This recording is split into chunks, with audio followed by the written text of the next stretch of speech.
Доброе утро всем.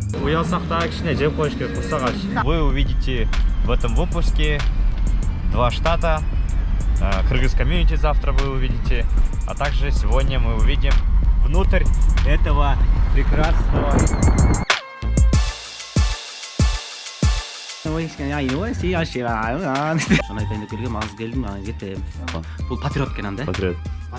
Патриот. Атам 28 полиция вырастет. Я такой лифт впервые в жизни вижу. Вы просто посмотрите, как очень красиво тут. Короче, вот такая вот разрешена, кажется, в Америке такое водить. Американ будущее, а я жақсы да, Акшыдағы орда ойыны федерациясының бірінші чемпионатына қош келіңіздер дейді. Finally. Как вы можете заметить, сейчас идет официальное открытие. Американец.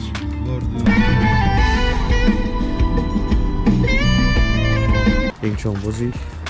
Да. Да, не нюхайте, да. Как будто этот игрушка, Новый год, прям. Сегодня будем подписчикам Джомарта. Смотрите, следите за Джомартом.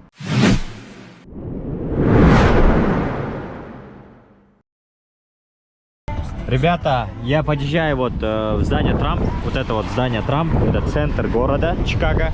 На улице очень холодно, я даже не знаю сколько градусов, сколько фаренгейтов, но просто можно замерзнуть и остаться на улице. Я сейчас слышал, что тракисты, которые сейчас работают во всех штатах, едут наши кыргызы, у них траки отключаются и на улице остаются, замерзают, и помогают какие-то копы, потому что только что я слышал такую одну новость от моего знакомого.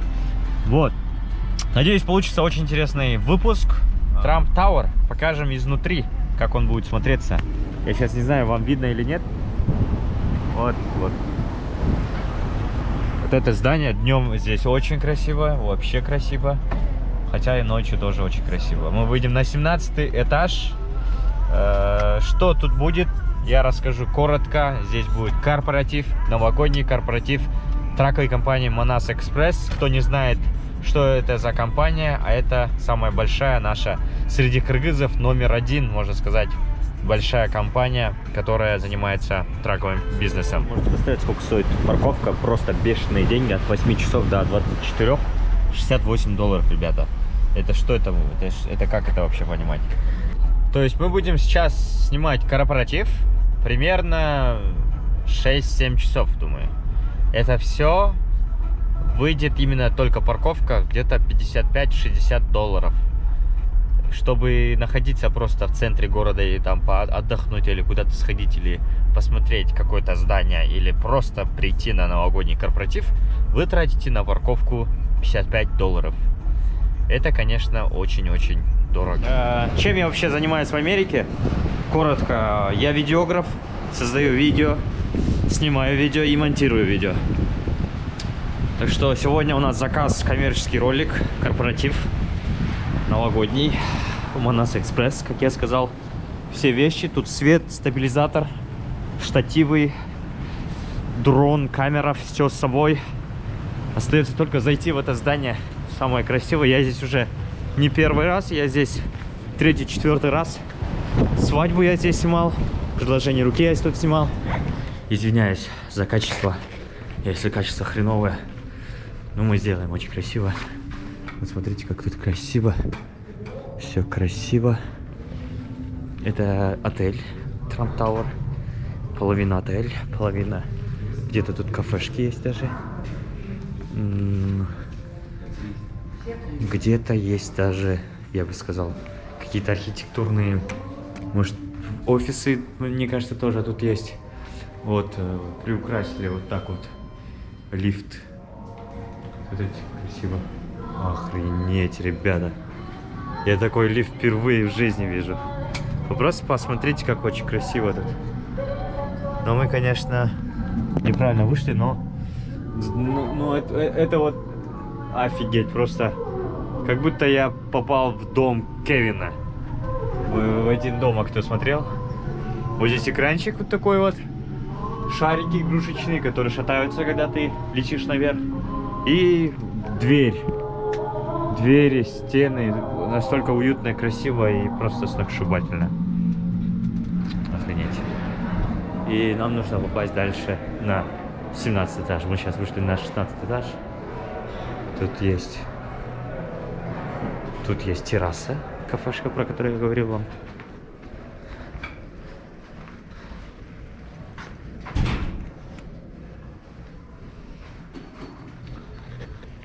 Вот терраса 16, ресторан-бар, который находится в центре города, в Трамп-Тауэре на 16 этаже. Отсюда вид на город. Прям в центр города, где многоэтажка и так далее, и так далее. Я, конечно, очень устал. Сейчас меня встретит мой ассистент, братишка, который сегодня в роли диджея на мероприятии. Но он тоже мне будет, наверное, надеюсь, помогать, снимать это все, ставить музыку. Нажимаем на 17 этаж, meeting room. Вот, вы можете посмотреть, 14 этаж спа-салоны там, Трамп спа, 14 этаж, ресторан 16, 17 этот, остальные это уже отель. I'm sorry. Такие вот все спрашивают, просят прощения, когда просто так проходит. О, новогодняя атмосфера уже где. Вот здесь будет нам проходить мероприятие. Вот можете посмотреть. Вот это полное здание, это наше сегодня. Вот братишка, ассистент, который сегодня меня встречает. Ассалаумалейкум. Алейкум салам. Жив? Олар талқылау. Олар талқылауымыз. Так. Музыканы оқып қой. Че, мы здесь, да, сидим? Здесь сидим мы? ешкім жоқ қой. Бүгін не болады коротко, не қыласың бүгін сен? Так, короче, диджей. Диджей. А так, Spanish people here. Да? Spanish people here. Чисто американские. Да, сегодня у нас будет мероприятие, новогодний корпоратив на этой замечательной руме, комнате. Это вот вид на город отсюда, очень красиво. Не передать это через камеру, конечно. Самое интересное то, что мы через 2 дня отправляемся с этим молодым человеком, с Исламом в Охайо, да? Охайо, да. В Цинциннати, Охайо, там будет проходить Ордо. Всемирная игра Ордо. Будет прилетать из Кыргызстана президент Ордо. Со всех штатов будут собираться кыргызы и делать большой спортивный такой национальную такую олимпиаду, можно сказать. Так, ребята, ждите, мы скоро будем. Ова, сон болды. Ова.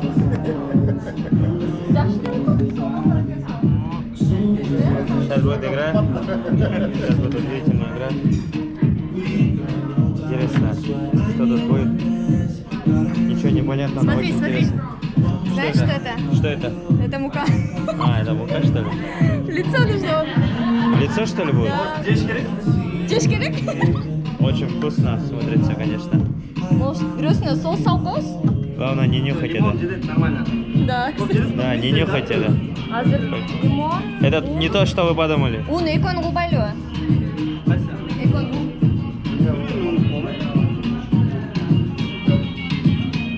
Как мероприятие? Отлично, короче, все по плану, да? Я, короче, временами диджействую тут на диджейском пульте. Very emotional moment for me. It's been 2 years since I joined the party. Last year I was overseas with the KG office, so I'm very, very happy to be here. It's an honor to be here to celebrate the Christmas and New Year party. So, Happy New Year, Happy Merry Christmas.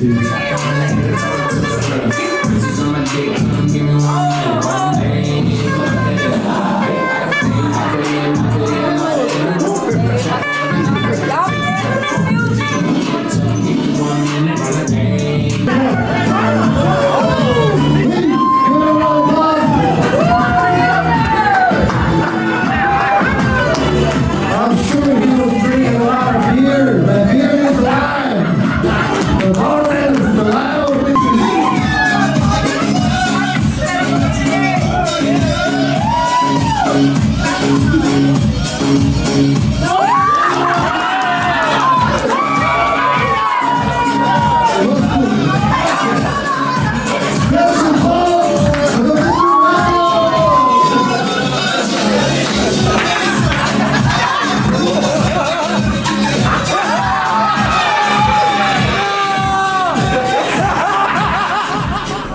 Короче, вытырдык. Короче, мероприятие закончилось. Как видите, все уходят, все фоткаются. Пофоткали, разбирают официанты. Мы сами свои вещи тоже разбираем. Пожалуйста, клипс, камера. Свет выключается, люди уходят. Все свои подарки получили. Крисмас-то. Самое обидное, самое классное, что... Подарок получил? Подарок получил? Нет. Обидно, да? Да. Обидно, короче. Крисмас, Новый год, мы тоже люди. Мы тоже хотим подарки получать, короче. Не знаю, просто нормально у тебя шаталось вроде, да? Не, вроде да. все, правильно все делаем вроде. Косяктары жоқ. Хаппакмен жауатамна. Нормально свои вещи держу. Нормально работаем. Не знаем, не гимн. За что так? За что так с нами? В следующий раз, когда на корпоратив будете звать, или на мероприятие будет звать, например, на каждой свадьбе, что мы получаем? Подарок, да, получаем? Подарки, да. Обязательно. Там какие-то бытовые техники, там шоколадки, макладки. Я не знаю, ну хотя бы типсы выдай, да? Да? Сейчас типсы тебе накину вот так вот. Он чувак, $100 оқып да? Блин, надо это сюда. Срочно карманчик надо. Срочно карманчик тык. Так что на сегодня, на этом заканчивается сегодняшний день. Да, Завтра ребята. мы встретимся в Кыргыз-комьюнити, снимем небольшой обзор Кыргыз-комьюнити центра. Да, и я хочу сказать, да, когда вызывайте нас, да, приглашайте нас. Я честно скажу, то, что восточная песня это топ, да. Это а топ? не вот это все, да.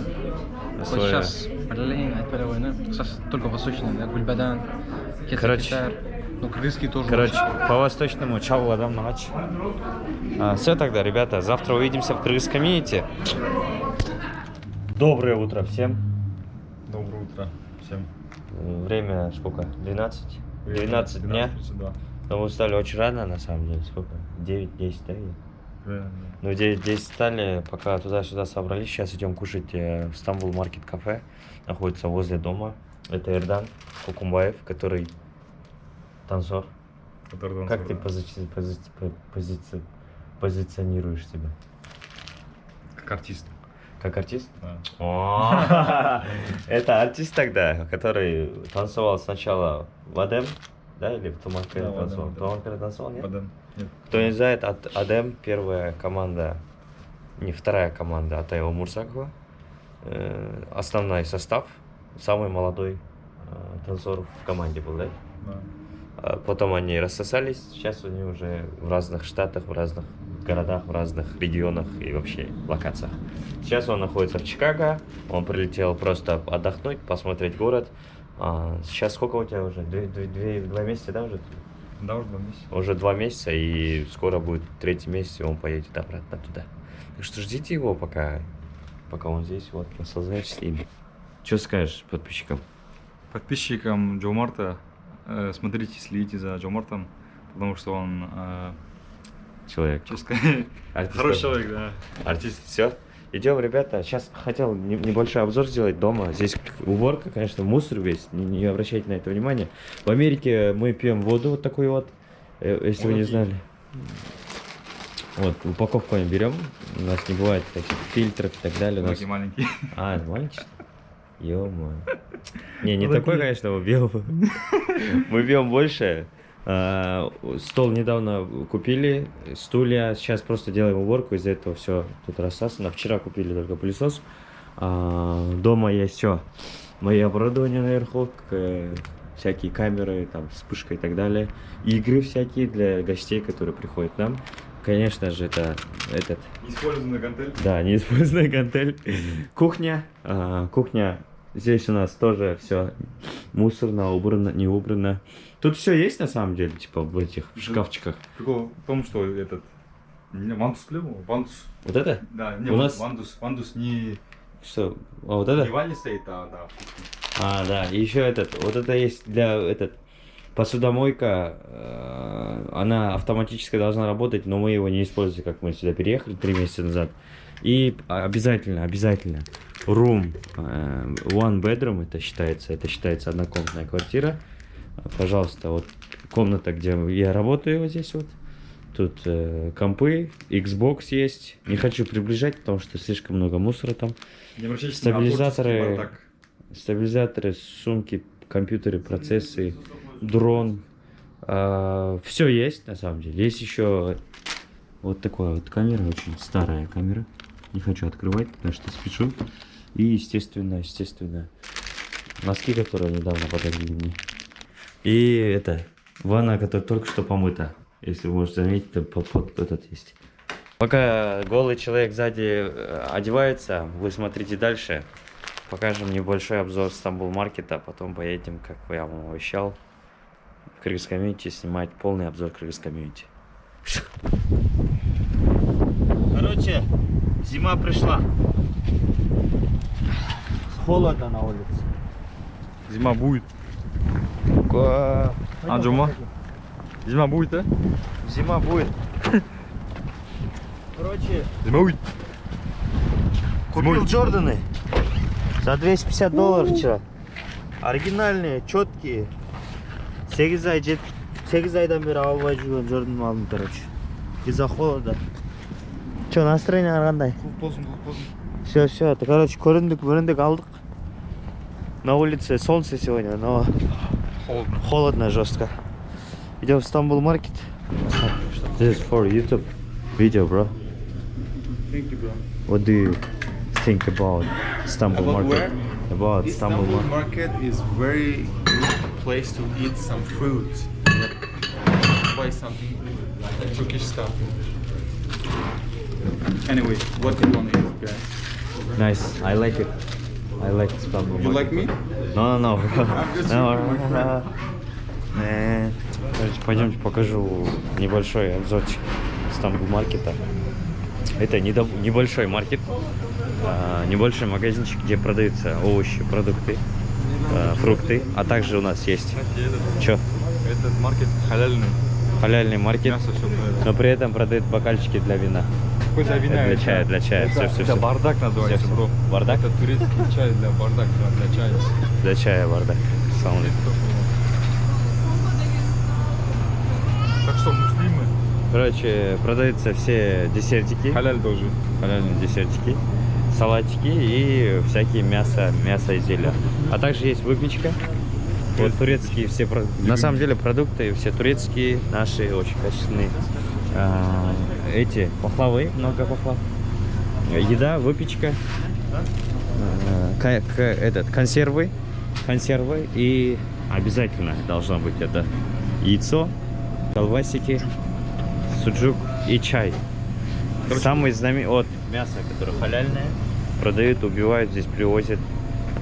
Все по исламу, все по шариату. Кто любит турецкую кухню, турецкую атмосферу, это просто кайф. Да, вот чай, турецкий чай здесь очень много.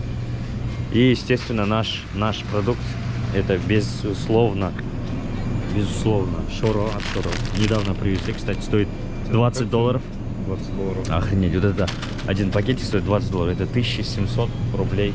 У нас что Это- можно купить за $20? 1800. Все можно купить, мне кажется. Можно пожить неделю на эту сумму. На сумму одного фрута. Нет, я хотел сказать, что шоро продукт привезли в Америку, уже здесь продаются в обычных супермаркетах, в обычных вот Максим Шоро, Аралаш, Айран тут продается. В Стамбул маркете можете купить, еще здесь каймак есть. Так что все по-нашему. Максим, кстати, стоит $10. Считайте, это очень дорого на самом деле. Ну, $10 купишь таких, сколько там, ящиков? Да до хрена, мне кажется. За $10 можно 2 упаковки, 3 упаковки, 4 даже упаковки. Можно максимум. полян накрыть. Можно полян накрыть и то и сделать даже, мне кажется. Так что, кто вдруг смотрит из Америки, друзья, рекомендую, кто хотел бы наш продукт почувствовать, попробовать, вспомнить. Приходите в Стамбул маркет, и это не реклама, конечно, я просто делаю обзорчик, небольшой обзорчик. Ну-ка, сколько? Дата. Нет, это есть. даже TX, по-моему, из Турции. Вот дата есть. Вот, Мне смотри. кажется, из Турции тоже. Дата есть 8 января, получается. Нет, до 23 года, до 30 апреля. Время 5 часов вечера. Это влог на YouTube пойдет, братишка. Че, расскажи всем кыргызам, которые смотрят это. Что скажешь? Надо работать, надо что-то делать. Стабилизатор. Стабилизатор, чё Вещи ещё? не надо. Сумку возьми вот эту. Это вещи... Начинающий видеоигру, автоматик. Штатив. Так, что еще есть? Свет есть. Блин, я... вот. На меня салон номер салон, да. Шагирт. Короче, это парковка Кыргыз комьюнити центра. Вот это вот большое здание. Кыргыз комьюнити центр. Расскажем удивительную историю вам. В Америке, в Чикаго, это самый криминальный город, да? Подтверждает молодой человек. Почему вы скажете? Еще здесь будут такие флешбеки, где вот это все остановится, и мы покажем вам видео хорошее, что было. 3-4 дня назад украли машину этого человека. Как случилось? Зашли в заправку, в машине тип сидел, вот, выхожу с туалета, он тоже там стоит, я хотел в машину уже сесть, а машину украли. Короче, машина То есть черная. угнали. Черный, как в GTA все случилось, машину угнали. Черный молодой человек, не молодой, это даже черный гангстер украл. Это действительно так и случилось. Ключи внутри были, и этот вышел, хотел побить окно, не сломалось, и он из рук вытащил пистолет, ствол, и вот так нам направил его на него, и он вот так назад отошел, и он угнал, как так все случилось. Это зал. Это зал, где кинотеатры, минотеатры, все делаются, короче. Я, кстати, обещал вам обзор сделать. Вот это коридор, там много. Это коридор. Вон там 2 зала, где детские классы. Здесь тоже детские классы. Учат кыргызских детей кыргызскому языку, а также другие языки тоже есть. Там что-то еще обучают. Вот здесь все награждения, которые получали кыргызы в Чикаго и вообще в Штатах. Вот здесь можно посмотреть Ай-кафе, это стукча в Римдик. Интумак Кубага. Интумак Кубага ежегодно в Нью-Йорке проходит. Ну, не в Нью-Йорке, а в разных штатах. Это было в 2022 году. В этом году выиграли по волейболу наши девочки, по-моему. Наша сборная девочек и сборная мужчин, наверное. И вот, пожалуйста, все эти. Внизу сделали подвал. Сейчас я вам покажу. Здесь сидит самый главный типы. 4 этажа там. Вон там офисы, можете посмотреть. 1 этаж это Кыргызский центр, 2-й, 3-й это Манас Экспресс. Очень много залов. Вот classroom, meeting, restroom. И спускаемся сейчас вниз, где будет концерт проходить. Концерт будет проходить одной идешки, Ханымджаныджи. Так что вот.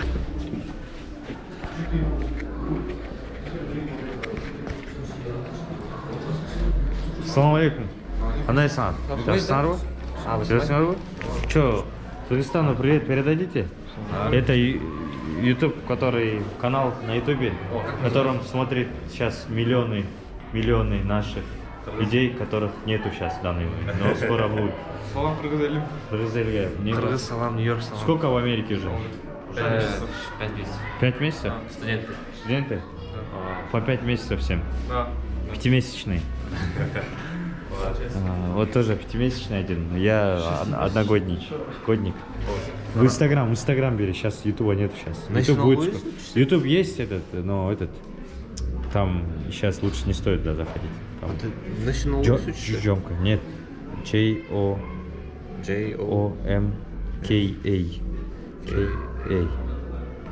Первый. Это Джомка Про, да. Все, подписчики собираются. Дальше идем тогда. Бүгін не болды те? Концерт болды ау. Бізге концерт керейлі анда. Списка нету, нас в списке нет. Не видишь, что ли? Мы не платим.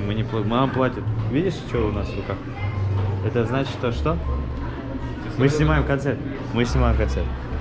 Ассаламу алейкум. Қандай? Жақсы ба? Келдік. Блин, нахуй күтейліміз. Ошо, бияқа шейк.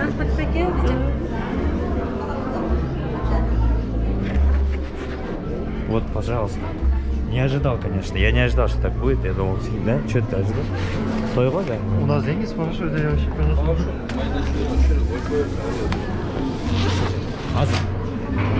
Окей. Вот, пожалуйста, зал. Здесь будет проходить концерт. все пожилые, в основном возрастные люди. Там будет петь этот Ханджанджи, как раз ее фотки выходят. Все, ребята, дальше будет интересно. Листайте, смотрите дальше. Продолжение следует. Мы пока оденемся, разденемся и... Ассаламу алейкум. Алтындан армактуу, алтындан ардактуу күмүштөн салмактуу, Мынакей ол. Саламатсыздарбы? Бүгүн бизде ушул улуу эл артисти Ханымжан Жаманбаева бир кече концерт коюп атат. Ошого в основном бүт мекендештерден ата-энелер, жана аталар, энелер, жана көп конокторубуз келген. Ошолор кечеде отурушат. Надеюсь, ушундай мероприятиялар көп эле болот. Сейчас мы вам покажем. Урматтуу Чикаго шаарында жашаган мекендештер, бүгүнкү кече биздин атагы чыккан заслуженный же болбосо кыргыз элине эмгек сиңирген чыгармачылык жагынан алыска атагы чыккан Ханымжан кызыбыздын майрамдык кечесинде чогуу отурабыз. Сіз жардамшысыңар bu жақта? 3 адам керек екен плов пішіргені. Басқыла, 3 адам. Ханымжандағы тағы бір қасиет, енесінен алған қол өнершілікті өздіріштіріп. Ел адына киіп шыққан баш киімдері өз қолымен жасап, шөкөтті жасалғалуыны өз іштейді. Башқаша айтқанда, қолы уыз, жүрін беге. Шул кішінің арқасынан барар келе, ашалып келесің. Видеоблог? Айт, не дейсің? Thank you, man. Yeah, you're good. Салам всем иммигрантам, не иммигрантам, нелегалам. Давайте. Миксом тоже скажи. А? 4? Yeah, 4. One more, man. Устал? Короче, он должен был сегодня диджеем быть. Вот, ему поставили список. Қанша тұрады билет, айтшы? Вот, коротко расскажи нашим зрителям. Сколько стоит билет? Короче, билет стоит $50. 50. Вот и закончился концерт. Только что вышли. Как я вчера говорил, мы с Исламом выезжаем в штат Ohio, город Цинциннати, где тоже много кыргызов живут. Но у нас появились попутчики. Да. 2 человека. Сейчас мы забираем их, едем, забираем их. Сейчас время, можете посмотреть, 10:52, дорогие друзья. Вот. Аватарка я фоткал. Моя лично. Что скажешь? Так, Аман Сенджитовы. Сейчас реально плохая погода, но... Несмотря на это... Да. Все так. Собираем попутчиков. Ассаламу алейкум. Ничего не видно, но очень интересно, короче. Темно. Ассаламу алейкум. Темиртилля. Не главное, он батрайлем. Живой, ва? Я. Живой, ва? Это живой. Это влог. Попутчик, первый попутчик. Чикагодан қаяққа көшіп жатасың? Филага. Фила деген түсіндіріп қой елдерге. Филадельфия, Пенсильвания. Так, туғандар. 4-й попутчик. Второй попутчик. Мақсат. Салам алейкум. Сенен башка бардығы бар бұл жерде. Сәлі дешпей тұрасың, сәлі. Келме саға. Жардыңыз, Жақшылы? Құдай шүр, үйге жетелім, олар да кішін азайтамыз. Манай қандай? Манай. Пока что 5. Сейчас едем в Халал Бургер. В Чикаго есть заведение, которое работает до 3 часов ночи. Это... Короче, бардық, индус, пакистанец. Халал, главный халал. Главный халал, короче. Халалға барышат, Халал Бургер жешет. Мынакей, короче, бұлар чай чотат. Аш болсын.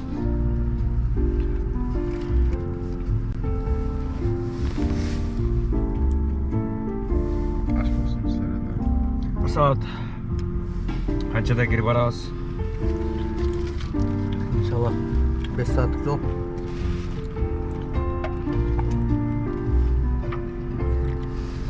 Дуасын бен, жол дуасын бер айтып кеттік.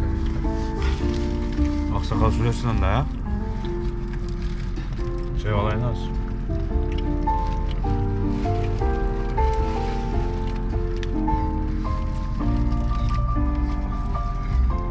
жақтым.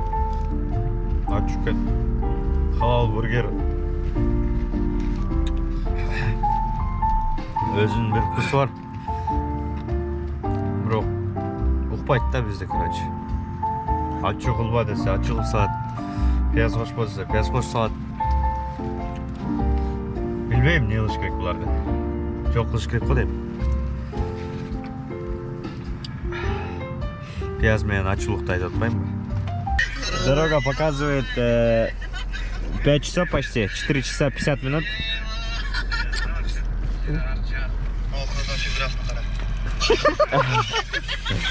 Вот Чикаго, это Чикаго, это Индиана, проезжаем Индиану, через Индиану заезжаем в Цинциннати. Цинциннати находится чуть-чуть прям Вилеш Каган, Ахаяга.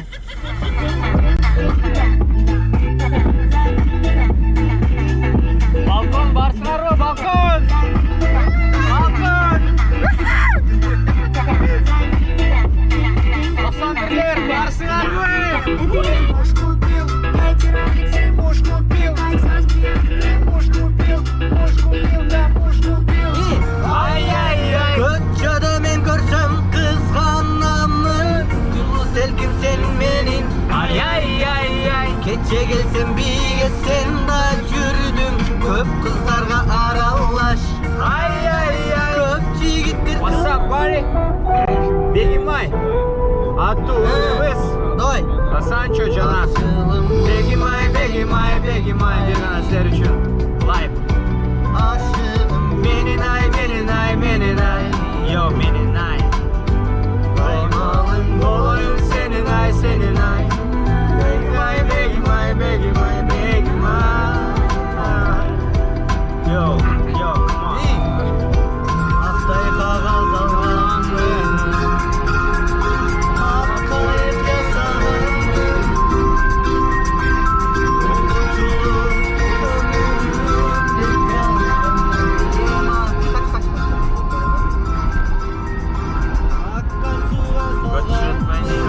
Ne çıkalım, ne çıkalım? Serin Хоз, yaylı kelimet, kırkırların aslan.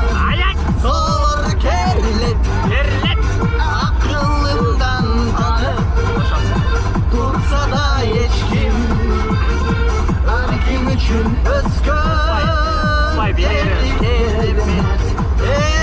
Leylek, leylek, leylek indi sandım, leylegimdi gözüm kandım. Leylek, leylek, leylek. Время 6. Приехали в отель Цинциннати. На улице рассвет. Поспали чуть-чуть. Поменялись. Походу больше спать не будем. Сразу Да, потому что 6 часов мероприятие начинается. 8. Ой, 8. Через 2 часа, через 1,5 часа почти. Мы не знаем, что делать. Если бы мы знали, что делать, мы не знаем, что делать. Я, короче, час посплю всего лишь.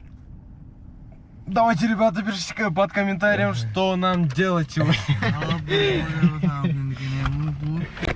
Кытайча сатылган Нормально? А? Кандай келдиңер? Все тогда. Шахир Вот, жакшы ребята. экен, Жакшы Өзү келип андай алыңарбы? шаар. Биз ошо жакшылык көрбөгөн кебетени көрүп атпайсызбы? Катпайм. Не уктабай, саат 6 болуп. Могу эшиктен интервью алып репетиция кылып чыктык. Не уктабай. Биз силерди уктап калдык деп ойлоп. күттүндө уктабай, Биз Жок, биз мындай уктай бер дедик го. Буракка турбайсыңар уктаба депчи. Түнү менен пальтомду тиктеп чыктым да. Бир күнүс жок. уктаба десек да уктабай экен. Не жасайлы? Жасагыла дейт. Аш жасагандай эле айтты. Жөлү алабыз. Мен берге көрсөтөм жок. Бас. Бияңар столуңарда Gucci го? Louis Vuitton. Кана? Жасап берет экен да, костюм кийип. Маған айтшы, не костюмшын киіп алдың сен? Иә. Костюмшын не киіп алдың? Мен деген қызға. Sorry. Жапқан жақсы деймін.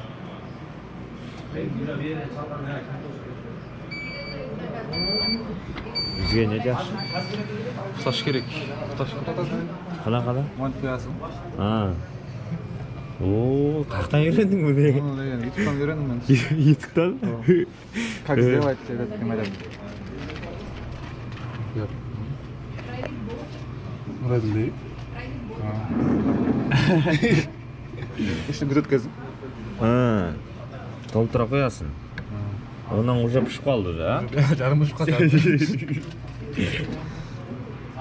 Короче, мына лазындағы. Сен талантты жігіт екенсің, е?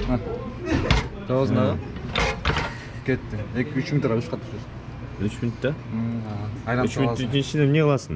3 минут ішінде кофе дайындап. Банан жешпей.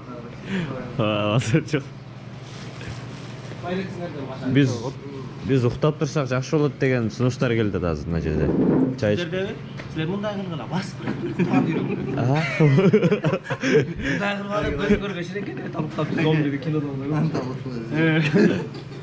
Камераны тартып жүріп біреуге бар ақтығын жүрген ей, осы тігінде интернет жүрген. Шық. Ё-моё, ырғып тұрсам.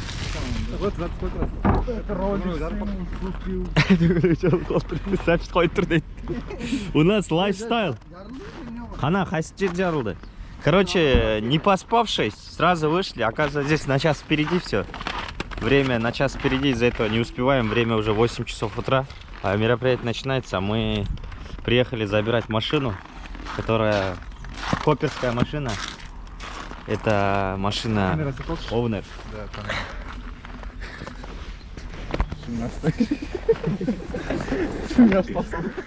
Не болды у меня? Кім машинасы мына? Мен машинам. Машинам ғой. Базар жоқ. Форд. Поколение. Өздері білбейді. Бұл, короче, бұл машинаны 7 мыңға алған. 10 мың деп көрсетіп отырды обзорды. Не қылайды? 7 мыңға алып 10 мың расып қылды деді ғой. Ова, азыр. Короче, вот такая вот разрешена, оказывается, в Америке такое водить. Вот, можно включить вот эти вот фары все. Спереди есть, да? За сколько купил? 30 тысяч. А? 10 тысяч, да? Хорошо. С какого года? 15. Объем? 3,7. 3,7? Четко отвечаешь. Наверное, алып келген ұқсайсың. Знаешь? Да? 3,7. Flex Full. Как ты водишь его там? Включаешь, да? Да. Жандырып алып, да? 4 выдаешь. Да? Ичи қандай, жақсы ле? Там дабл мотор. Трипл деп қойып, да? 3,7. Сколько водишь уже? Қанша болды? 6 ай болды. 6 ай? Жақсы ле болады ау мындай? Чек-мектер жанбай ле? Багаж хороший, да? Нормально, да? Это для автомата. Для автомата? Да, МК-14. Базара нет? Тогда посмотрим салон. Можно, да, посмотреть салон? Смотрите, просто...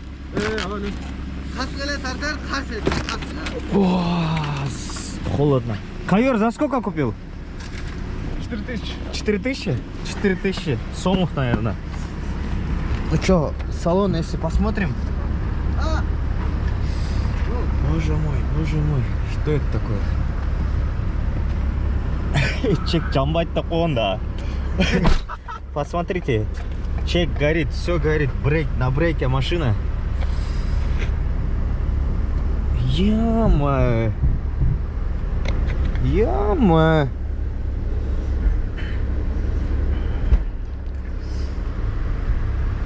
Базара нет.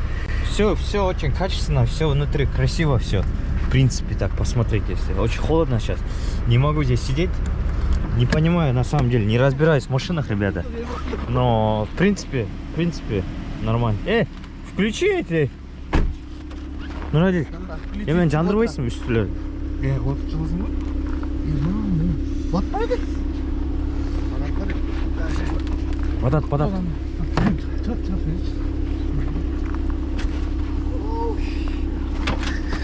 у него шина сломалась, или как это правильно? Ну, короче, у него шина взорвалась, и сейчас они меняют шину, потом эту машину возят отсюда в Филадельфию, как в начале видео говорили. Не в начале, а в начале поездки. То, что переезжают они с Чикаго в Пенсильванию. Давайте меня канал транслируем.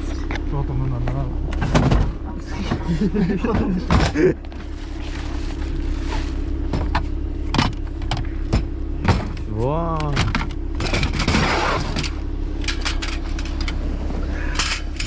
Штативы для съемок, ремень для шима, шампунь для машины.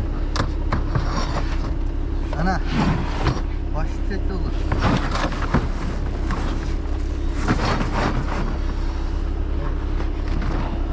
Алғын сразу қойып қой, қайра обратно деп. Ой. Дай, мен қосылып алсам что-то.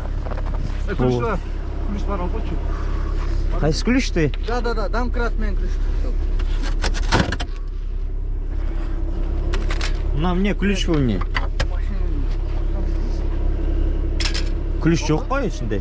Все, қой. Ключ жоқ қой. Жоқ, на ключ қой.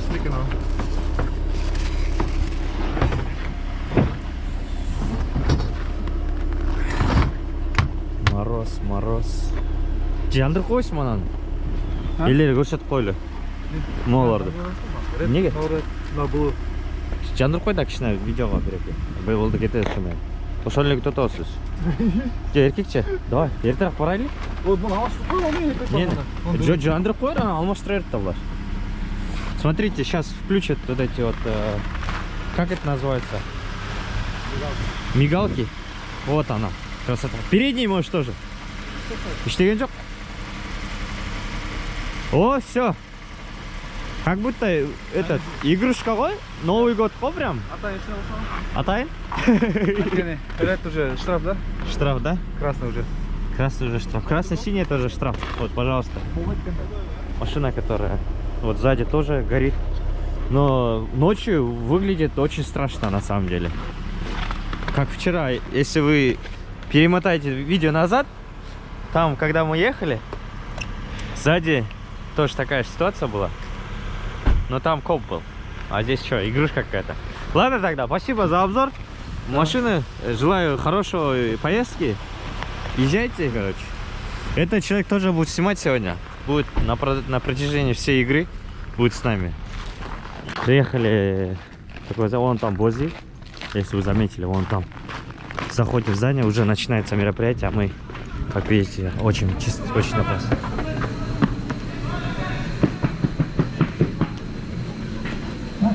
Такое большое мероприятие. Салам алейкум. Вот так нас встречают. Давайте, тез. Официальный. Bunu ne koyarım? Diğer sana. Çok na солнечный. Опа. Вот так вот все по крымскому. Начинается Акшидағы орда ойыны. Федерациясының бірінші чемпионатына қош келдіңіздер дейді. Finally, we get the place, guys. We got the place.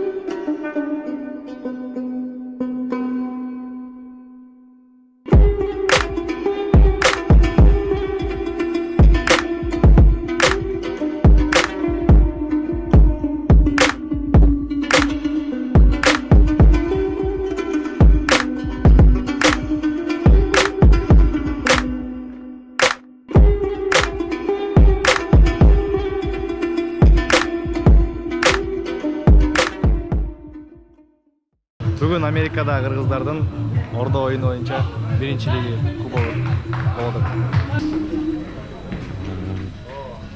Все официально. Все пишется, все штаты.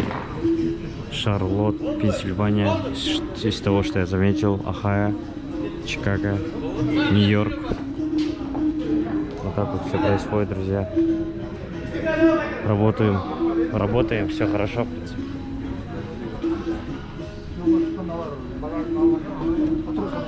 Birinci жолу бала кезде ойнадым эле айында. Бир чүкө чыгардым бирок эң жакшысы. Байке ошондо утуп атасыздарбы? Азырынча тең го дейм. Бирок оюн бүт элек, оюн бүткөнгө чейин да. Кандай байке? Жакшы, сонун биринчи жолдордо ойноп аткандай солай. Бүгүнкү оюндун жүрүшү аябай жакшы уюштурулган, жогорку деңгээлде десем болот. 9 команда дайындалып келген. Судьялар ар бир штаттан судьялар чакыртылган. Ошолор менен жогорку деңгээлде уюшкандыкта өтүп жатат. Берем интервью у людей. Подарили мне такую шапочку.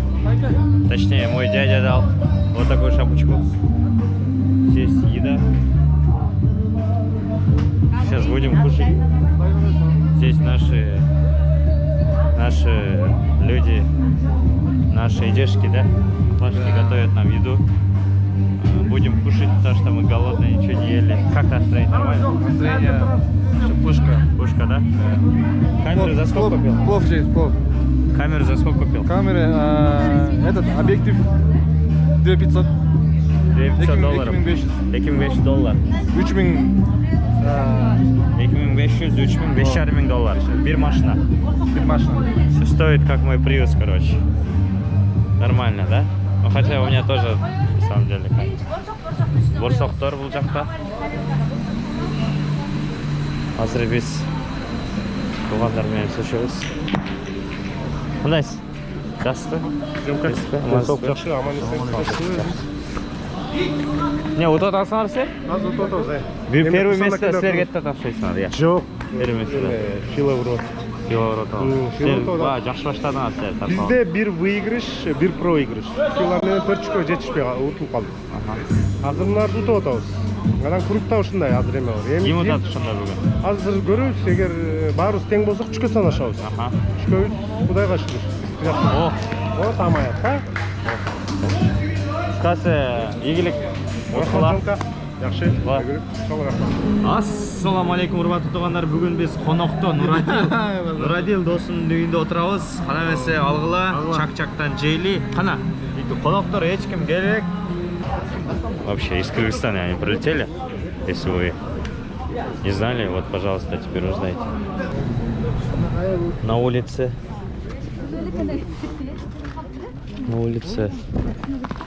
построили самый большой бузы.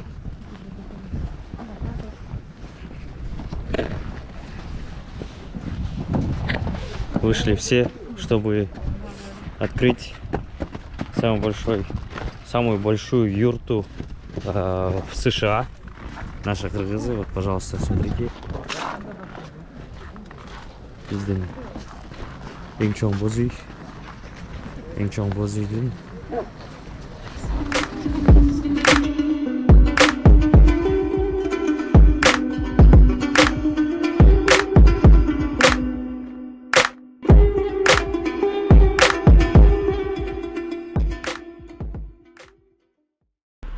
Орда ойынын тартып атканда саат канча болду? Азыр 3 болду где-то.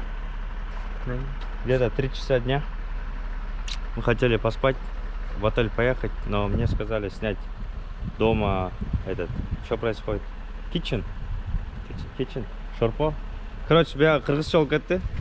Той мой. Атың ким болот сенин? Шамырза. Жаш канчада? 17-ден. 17-де. Америкада эмне кыласың? Америкада окуйм, high school student. High school. 12-ci класспы? 11-ci класстамын. 11-ci класс. Бул жакка тартабыз азыр. Азыр звук жокпу? Жок, звук жок. Эми сен жомарт, сен бияка келсең, сүйлөшөсүз мына жакка. Assalomu alaykum, hurmatli qirg'iz elim. Mana bugun 25-жылдын 23-декабры Агая штатынын Синчиннати шаарында Ордо федерациясынын ачылышы бүгүн аземи болуп жатат, болуп өтүп атат.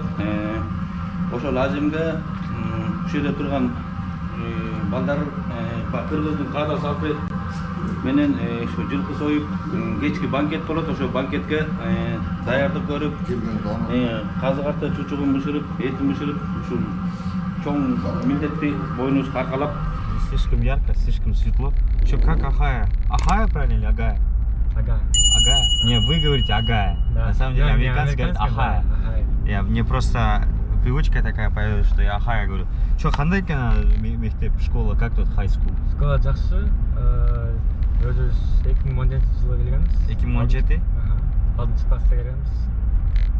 Бірінші жақта Шарамел деген ситиге келгенбіз. Кейін бір жылдан кейін ушу Мейсон азыркы жашап жатқан жерге келдік, районға.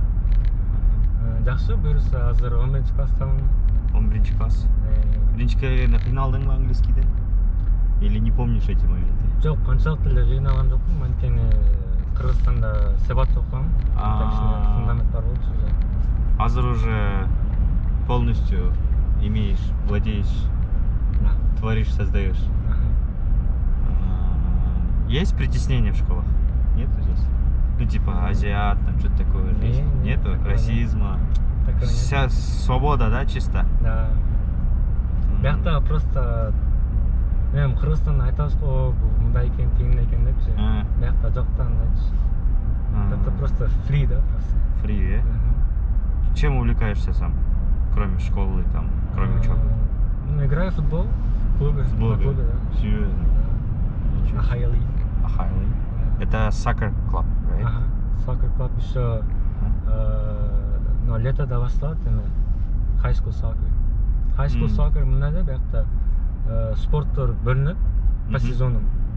Клубтуку көбүнчөсү кышында болот. А high schoolдуку жайында болот да, көбүнчөсү. Почему?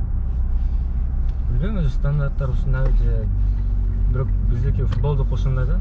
Жайында high school, а клуб только жайында эмеде да, кышында. Отлично. Машина чья? Твоя? Эжендики. Эжеңдики. Үй бүлөңөр менен ушул жактасыңар?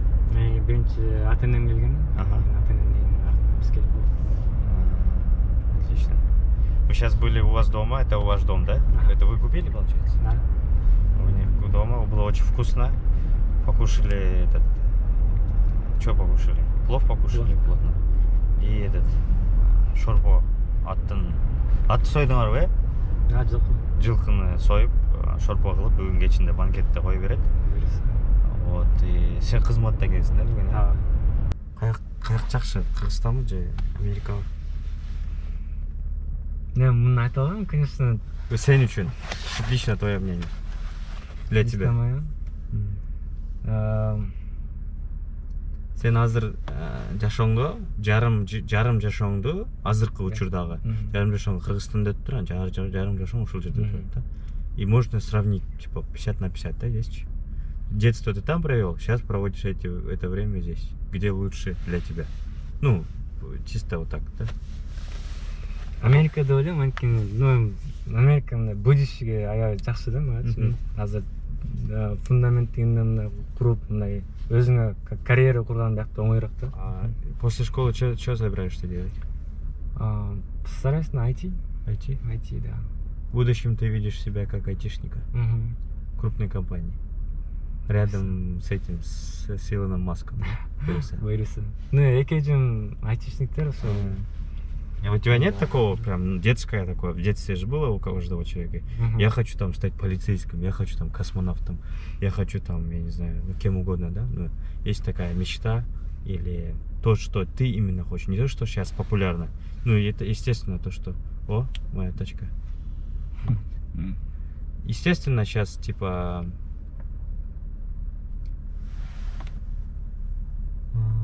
Только один дом? Санчо, да, один. Естественно, сейчас типа популярно на IT учиться и работать, потому что IT это будущее. Это я тоже так тебе скажу, да? Но есть такое, что у тебя внутреннее... Ну, кичекей dream дейсіз бе? Не? Или... Dream? Dream. Мечта, да? Мечта, dream. Да. Dream? Да. Ну... Атам 28 жыл, ну, полицияда иштеген. Ну, была такая... Я тоже так... Атам жолменен барам там. Пример отца, да? Ага.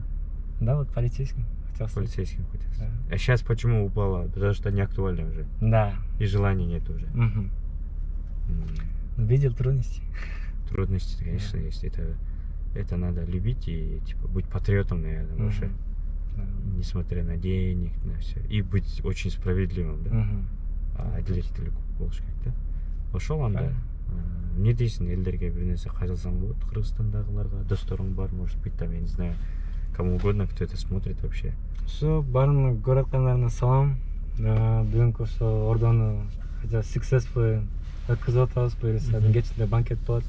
Yes, I got you. Yeah, I got it, man. Ошо баарына салам. Yeah. Thank you so much. Appreciate it, man. Okay. Да, кечинде görüşürüz тогда. Там тоже покажи. Все, пока что тебе желаю успеха, нормально доезжай. И бүгүн кызматта молодец. Кыргызстан келечектери, короче. Время 6:30 вечера. Ислам? Поспали? Выспался? Не, еще не выспался. Сейчас посидим и потом до утра будем спать. Очень. Домой, Чикаго. Родной Чикаго. Родной Чикаго, да, уже? Независимо, что у нас так холодно там.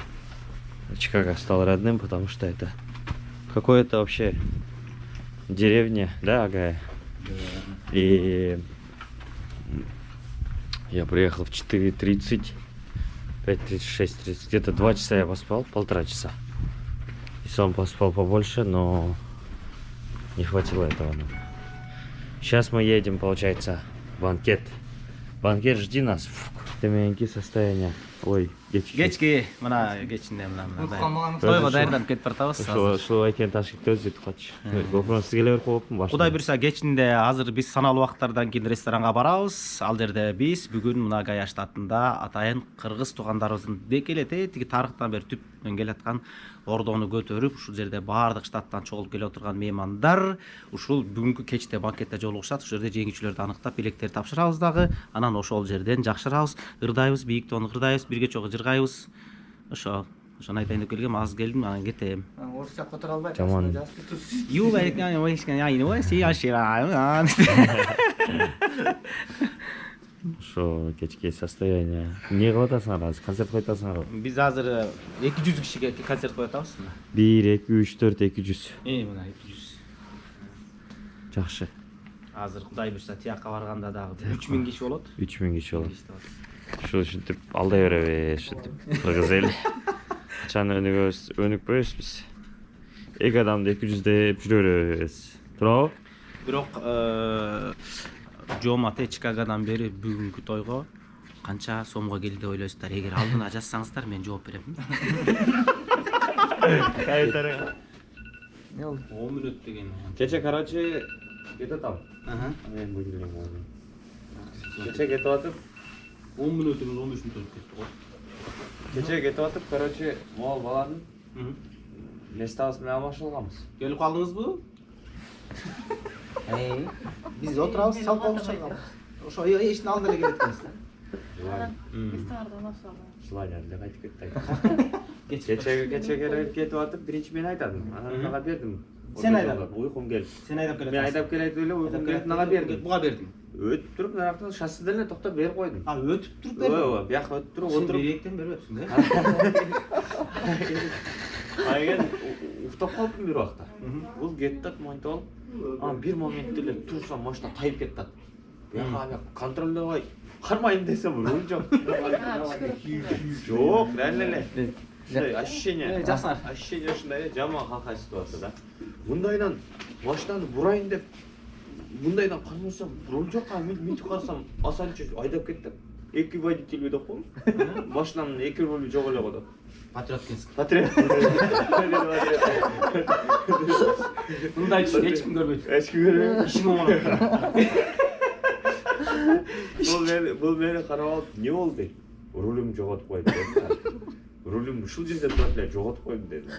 Сен чыгап мә деп кармап койдуң. Мен чочуганын себеби мындай кармасам, руль жок да, чочуганым руль каяка кетип калды. Мынтип карасам, асанчы айдап кетти деген. Сен артында болсуң. Алдыда эле. Алдыда мындайдан минтсем жок да руль. Сен колуңан бир белени кармап койсоң, уйкуң көзүн айдап кеткен ошол жерде. Кете бербекпин ошол. Сонун арасында келипсиңер. Ооба, мындай.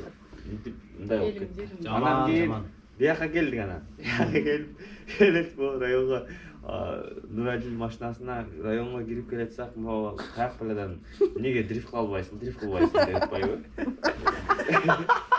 Кытышты да, Машинаны ошол жерден Ошол машинаны айдап кетип атып, оң жагында солго бурулуш жери бар экен. Айда, бүтүн бурулбайт машина. Бүтүн бурулбайт, улар кантип келди. Машинага кирип кетейин деп тротуарга куштардын арасынан трактор болуп туруп айдап туруп анан эмне айтасың мага мынтип дедим. Биринчи жолу дүйнөмдө жашоомдо биринчи жолу кирип кылдым мен. Албайм дедим мен. Ошол кездерде патриоттук сезимдерим. Ошол кезде Нурадилдин желегин алабыз керек. Ошол гана. Штатив готовится. Ислам готов. Вытерем камеру. Я готов. Начинаем. Вот в таком зале будет происходить сегодня банкет наш, новогодний банкет, корпоратив. Все наши собрались. Тамада готов. Диджей готов. И тут все награды будут, награждение, кто выиграл, кто не выиграл. Первое, второе, третье место. Все официально. Это, наверное, наш стол. Надеюсь. Kıranlardan kıranına alan sanat, bürküt deşet Kırgızlar, jigitlerden Kırgızdın bürkütü, Kırgızdın şunkarı, Kırgızdın Allah Teala'nın har bir fendesini süyüveslesin, esleri eğer çın bolsa, har bir Müslümandın, har bir Kırgız tuğandarsın üyler, uşunday jakşılıklar gelmesinden, Amin. Закончился банкет. Бүгүнкү күн бүттү. Мына. Эмне болду? Эмне берди сага? Бул жерде Чикаго диаспорасынын башчысы Умар байке бизге пакет берди басылганда. Алып салып айлы бизде ойлогон адам. Биздин Чикаго. Анда пакетти алып, давай анда, как положено, по традиции салыштырып, на фруктыларды сал, фруктыларды курсага ашта. Бакен, эмеси номер кандай эле атына берип коюн. Кому-то трансфер делать маны, который за отель платил же. За отель? Да, бир байке, сиздер менен келип экстра төлөп калып. Ал баланын номери эмес, мейге жаза алам, мен которуп калмам. Канча акча экен эле? 180 деди беле? Бир байкем ушул. Менин номерим 400. Ошо байкенин өзүнүн аты ким? Ал Нурадиланын аты. Нурадилан. Ооба. А мен которуп коем, мага которуп койсоңор. Ошо байкеден сурап берип койсуңдар эмес, сколько нужно отправить, хорошо? Хорошо. Хорошо, жазып койсоңуз, я вам напишу тогда. Все, спасибо тогда. Это на YouTube, это влог. Можете тоже привет передать подписчикам. Чача калсаңар ғой. Вот. Весь праздник закончился. Забирают баннер, как обычно.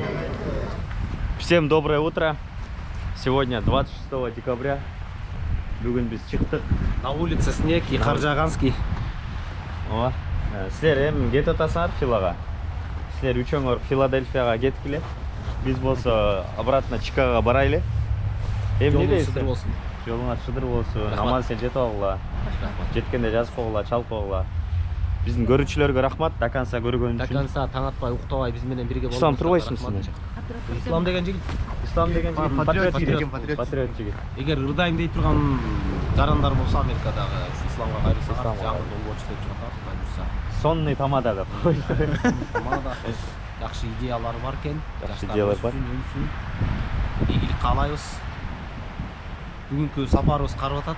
Гагаяга деген. Ар бирибиз өзүбүз жашаган жагыбызга кетип атабыз. Ооба. Асанбай Филадельфияга жаш кетип атат. Көчүп жаш кетип атат. Ана эмесе. Рахмат силерге көргөнүңөргө. Видеонун акырына жаңы жылга карата конкурс кылгым келет да менчи. Мен элдер үчүн да, элдер үчүн кылгым келет. Жөнөкөй $100 берем. $100. Мага. Условия жок сизге эмес, подписчиктерге. Аябай оңой, условиялар аябай оңой. Всего лишь подписаться на этот канал, подписаться в Instagram, могул жерде жазып коем, могул жерге. И жана эң жакшы комментарий ушул видеонун түгүнө. Катталыңыздар, жазылыңыздар. Жалаң жакшы нерселер болот. Анткесе бул жерде маданият чөйрөсүндө адамдар бар. Жакшылык той берсеңиздер, тоюңуздарды алып бара турган, жар айта турган, жакшы ырдай турган, жакшы диджей боло турган, маданият чөйрөдө ошо тоюңуздарды тартып бере турган видео, фото бүт баранан конкурсту уюштуруп атат.